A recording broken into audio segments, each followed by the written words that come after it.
Donald Trump, once again, on a national stage, embarrassing himself. He did it again this morning. He does it every day. And if the little birthday bash that cost the American taxpayer $40 million wasn't enough of embarrassment with literally absolutely nobody showing up, I think more people showed up to my birthday party than Donald Trump's birthday party. He's now talking about the G8 in March back in 2014, and this is the point where he's standing right next to Carney. And it's so embarrassing because Donald Trump literally has absolutely no idea what he's talking about. In fact, Carney had to interrupt him. Have a listen to Donald Trump again this morning, completely embarrassing himself in front of Mike Carney and the world to see. Together very well. I look forward to that. The G7 used to be the G8. Barack Obama and a person named Trudeau didn't want to have Russia in. And I would say that that was a mistake because I think you wouldn't have a war right now if you had Russia in. And you wouldn't have a war right now if Trump were president 4 years ago. But it didn't work out that way. But it used to be the G8, and now it's, I guess, what's that, 8 years ago, it switched over. They threw Russia out, which I claimed was a very big mistake. Even though I wasn't in politics then, I was very loud about it. It was a mistake in that you spend so much time talking about Russia, and he's no longer at the table. So it makes life more complicated. But you wouldn't have had the war. Other than that, I think we're going to accomplish a lot.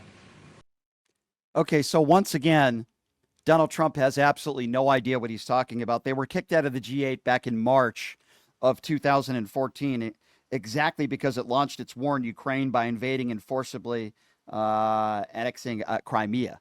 So again, Donald Trump has absolutely no idea what he's talking about. He's either lying or completely incompetent or perhaps both. And here's the point where Donald Trump is asked about his relationship with Vladimir Putin and the communication or lack thereof that they have. And we all know that Vladimir Putin is laughing at Donald Trump. And every single time Donald Trump says Putin wants peace, there seems to be another airstrike where innocent women and children are taken in Ukraine. But listen to Donald Trump talking about the wonderful relationship he has with Vladimir Putin. China here, the biggest economy in the world after the United States. Well, it's not a bad idea. I don't mind that. If somebody wants to suggest China coming in, I think we suggest. But you want to have people that you can talk to. You know, they don't talk. Putin speaks to me. He doesn't speak to anybody else. He doesn't want to talk because he was very insulted when he got thrown out of the G8. As I would be, as you would be, as anybody would be. He was very insulted. And, I mean, he was thrown out by Trudeau, who convinced one or two people, along with Obama. He was thrown out, and he's not a happy person about it, I can tell you that. He basically doesn't even speak to the people that throw him out, and I agree with him. Vladimir Putin. Of course he agrees with an evil dictator. Of course he takes the side of someone who invaded one of our allies.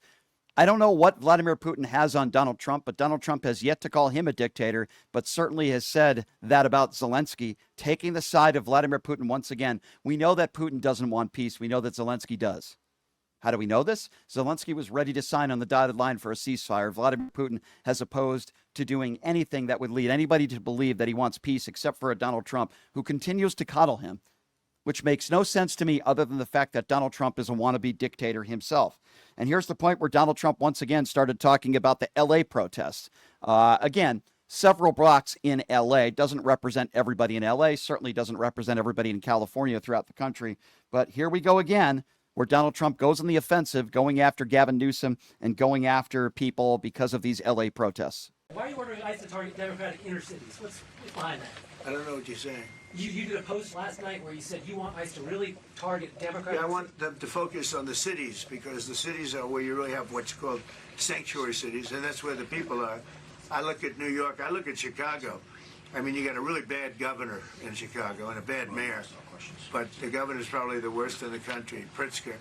But I look at how that city has been overrun by criminals, and New York and L.A. Look at L.A. L.A. Those people weren't from L.A. They weren't from California, most of those people, many of those people. And yeah, that's a focus. Biden allowed 21 million people to come into our country. Of that, vast numbers of those people were murderers, killers, people from gangs, people from jails. They emptied their jails out into the U.S. Most of those people are in the cities. all blue cities, all Democrat-run cities, and they think they're going to use them to vote. It's not going to happen.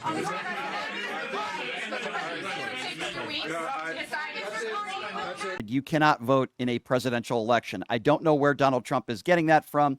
That's a lie. Number two, even if that figure was true, 20 million people undocumented in this country, he's making the case that the majority of those people are violent criminals. You have a better chance of being the victim of a crime from an American citizen in this country than you do an undocumented immigrant. The fact of the matter is that the overwhelming majority of people that are in this country illegally, the overwhelming majority of those people are non-violent criminals that are seeking asylum, that want a better life for them and their families. So again, Donald Trump attacking brown people, making all of the problems in this country, those that are undocumented immigrants, so many of those people that pick your fruit, so many of those people that clean up toilets, so many of those people that are willing to do the jobs that most Americans are either unwilling or not able to do.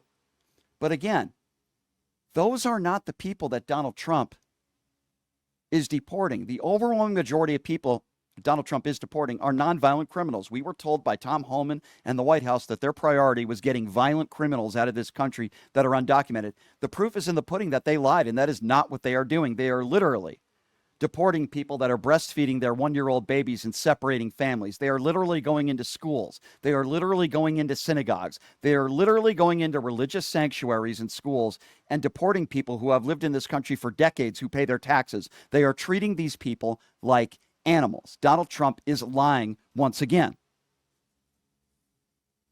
And then there comes the point where we talk about trade deals.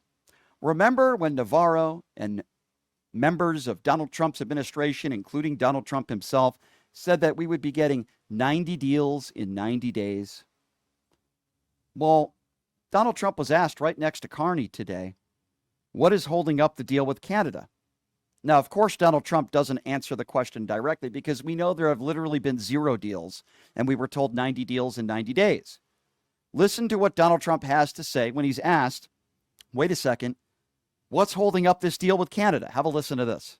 What is holding up a deal with Canada from your perspective? It's not so much holding up. I think we have different concepts. I have a tariff concept, and Mark has a different concept, which is something that some people like. But we're going to see if we can get to the bottom of it today. I'm a tariff person. I've always been a tariff. It's simple, it's easy, it's precise, and it just goes very quickly.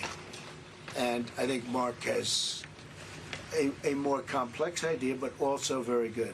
So we're going to look at both, and we're going to see what we're going to come out with something, hopefully. Mr. President, Yeah. what is holding up Another words. We haven't made a deal yet. There is no deal put in place, but I'm going to spin it and make it sound like we're very close to a deal. He's done the same thing with China. He keeps making the case that they're having open communication and dialogue with President Xi when the Chinese government has said President Xi and Donald Trump haven't even spoken. Give it 2 weeks. Everything is 2 weeks. There'll be a replacement plan for Obamacare in 2 weeks. I'll end the war in Ukraine in 24 hours. This wouldn't have happened if I was president. There is chaos all over the world. There are Democrats that are being executed by MAGA Republicans. People are angry. They're upset. There's a war going on in the Middle East between Iran and Israel. More innocent people are losing their lives. The war in Ukraine is no closer to being over now than it was on day one. In fact, you could make the argument it's worse now than it was on day one. What has he done for you? That's what I ask these MAGA Republicans, and they always seem to go to, immigration. I love his immigration policy. So you want to live in a country where people don't get due process and they're sent to one of the most maximum security prisons in the world in El Salvador, and you're okay with that? Because people have a tattoo? Last I checked, tattoos, no matter what they say, doesn't mean that you don't get due process and you get sent to El Salvador. What has Donald Trump done for the American people? Maybe Donald Trump has done some good for the richest people in the world. Maybe people like Elon Musk. Maybe some of the richest donors and the people that are around him and the tax loopholes that he has created for the top 1%. I can buy that. Maybe Donald Trump has done some good things for white supremacy and those who stormed the Capitol on January 6th and those who beat police officers. Oh, yeah, the people like Enrique Tarrio, who were convicted of seditious conspiracy, maybe you could make the argument that Donald Trump has done some good things for them. But for the average American person who's not a violent criminal, who's not bigoted in nature, what has he done for you? When are some of you finally going to feel some buyer's remorse? When are you people finally going to admit that you made a mistake with your vote? When? When are you going to admit that Donald Trump is a danger to the country, that Donald Trump is a danger to the world, and that he has absolutely no idea what he's doing? He likes the word tariff. When are you guys going to admit that you shouldn't have voted for a 34-count felon and a liable abuser? A man who has nicknames for people that he disagrees with? You thought Doge worked? First, we were told they're going to save us $2 trillion. Then we were told it's down to $1 trillion. Then the last number we received was $140 billion. And provable, half that. Meanwhile, Donald Trump just spent $40 million of taxpayer money for his little military birthday bash where literally nobody showed up. I don't know, maybe some Proud Boy members showed up. I don't know. The turnout was pathetic and it was a joke. Why is this important? Because once again, Donald Trump has failed the American people while attempting to celebrate his birthday, wanting it to represent something along the lines of Kim Jong-un in North Korea. When are you people finally going to admit that the chaos that this man has put in place since day one is harming America and it's harming the world?